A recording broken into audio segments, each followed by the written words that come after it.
এক ছেলে তার বাবার কাছে সাইকেল চায়, তার বাবার কাছে সাইকেল চায়, বাবা আমাকে একটা সাইকেল দাও। বাবা ছিল স্কুল মাস্টার, তো বাবা স্কুল মাস্টার, তার বেতন কি, সে কিভাবে সাইকেল কিনে দিবে? কিনে দেয় না। ছেলেও নাসুর বান্দা, সাইকেল চাই কিনে দেয় না, সাইকেল চাই কিনে দেয় না।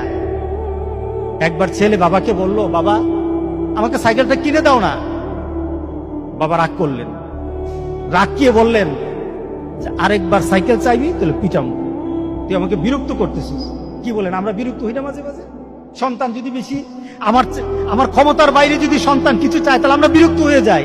আরেকবার চাইবি তাহলে পিটা দেবো, তাহলে মাইক দেবো তোকে, তুই আমাকে বিরক্ত করতেছিস। সন্তান বারবার চাওয়ার কারণে বাবা বিরক্ত হয়ে গেল। সন্তান কিন্তু রাসূল বন্ধু, সন্তান বাবার দিকে তাকিয়ে করুণ সুরে কাঁদতে কাঁদতে বলল, বাবা তুমি কি মারবা? তুমি ছাড়া আমি কার কাছে চাইবো বলো? তুমি ছাড়া তো আমার আর চাওয়ার জায়গা নাই। তুমি আমার আব্বা, এছাড়া আমি কার কাছে চাইবো? দেওয়ার ক্ষমতাও যদি তোমার থাকে তোমার কাছে চাইবো, না চাইলে তুইও তোমার কাছে চাইবো। আমি কার কাছে চাইবো বলো? তুমি আমাকে ফিরিয়ে দিবে, কিন্তু আমি ফিরিয়ে দিলে দিতে পারো, কিন্তু আমি কার কাছে চাইবো? আমার তো তুমি ছাড়া কেউই নাই। বাবার সাথে সাথে ছেলেটাকে বুকের মধ্যে আঁকড়িয়ে ধরলেন। বাবা তুই আমাকে এমন একটা কথা শোনালি, যা তোকে আগামীকাল সাইকেল কিনে দেবো। সুবহানাল্লাহ, সুবহানাল্লাহ।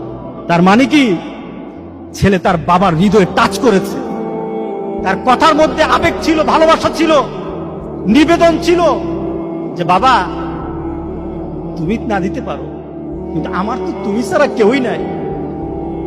তুমি না বল আমাকে ফিরিয়ে দিতে পারো, কিন্তু আমার চাওয়ার জায়গা তোমার ছাড়া আর তো কেউই নাই, আমি তোমার কাছেই তো চাইবো।